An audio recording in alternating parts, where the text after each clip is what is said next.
Assalamu alaikum wa rahmatullahi wa barakatuh. Welcome to the 13th and final episode of the milad nabi sallallahu alayhi wasallam 2022 special. Today we will be discussing the Prophet's death. Bismillahir Rahmanir Rahim. One night after his return to Medina, the Prophet Muhammad sallallahu alaihi wasallam woke up at midnight and asked his servant Abdullah to saddle his mule.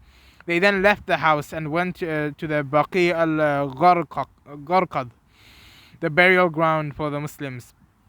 There, the Prophet Muhammad sallallahu alaihi wasallam stood in front of the graves, and as though he could see the Muslims buried in them, spoke to them and prayed over them. Later, Abdullah reported, the Prophet Muhammad sallallahu alaihi wasallam told me that he was ordered to pray for the dead, and that I was to go with him. After the Prophet Muhammad sallallahu alaihi wasallam had prayed, he turned to Abdullah and said, I can choose between all the riches of this world, a long life, and then paradise, or meeting my Lord and entering paradise now. Abdullah begged him to choose a long, rich life followed by paradise. But the Prophet Muhammad sallallahu alaihi wasallam told him that he had already chosen to meet his Lord now, rather than to remain in this world. The following morning, the Prophet Muhammad sallallahu alaihi wasallam awoke with a terrible headache.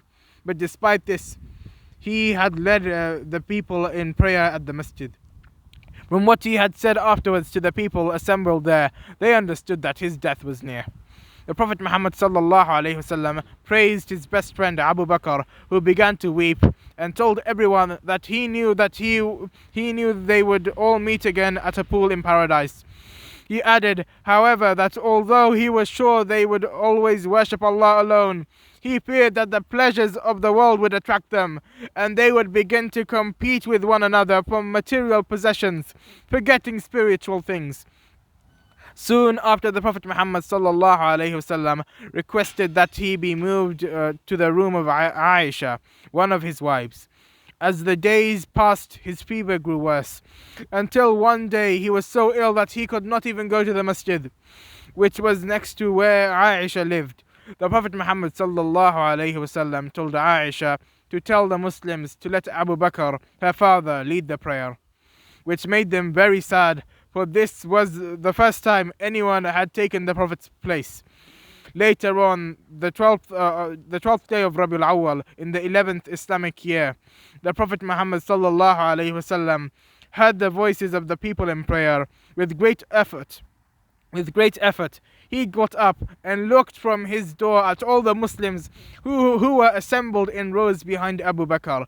He smiled with great satisfaction. Abu Bakr saw him and stepped back to give the Prophet Muhammad sallallahu alaihi wasallam his place. The Muslims were happy, thinking that they were going to pray with them as before. But the Prophet Muhammad sallallahu alaihi wasallam, who looked radiantly beautiful that day, signaled to them to continue on their own. He prayed in a sitting position at the right of Abu Bakr, after which he went back inside and lay his head on Aisha's lap. He was in such pain that his daughter Fatima cried out in pity. Then the Prophet Muhammad sallallahu alaihi wasallam said, There is no pain for your father after this day. Truly, death has appeared to me. We must all suffer it till the day of judgment. As he lay there, Aisha remembered that he had once said, Allah never takes a prophet to himself without giving him the choice. Then she heard the Prophet Muhammad speak. His last words were, Nay, rather the exalted communion of paradise. Aisha then said to herself, So, by Allah, he is not choosing us. When the people in the masjid heard that the Prophet Muhammad sallallahu alaihi wasallam was dead, they were filled with grief. Umar could not and would not believe it, and exclaimed that it was not true. Abu Bakr then went out and spoke gently to the people, saying, All praises belong to Allah subhanahu wa ta'ala. O people, whoever worshipped Muhammad, Muhammad is dead. But for him who worships Allah, Allah is living and never dies. He then recited the verse from the Quran, which had been revealed after the Battle of Uhud. Muhammad is but a messenger. Messengers have passed away before him. Will it be that when he dies or is slain, you will turn back on your heels? He who turns back does no hurt to Allah, and Allah will reward the thankful. No soul can ever die except by Allah's permission and at a term appointed. Whoso desires the reward of the world, we bestow on him thereof, and whoever desires the reward of hereafter, we bestow on him thereof. We shall reward the thankful. Surah 3, Ayah 144 to 145.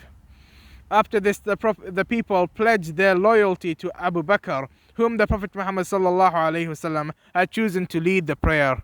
Abu Bakr accepted and concluded what he had to say with these words: "Obey me as long as I obey Allah and His Messenger.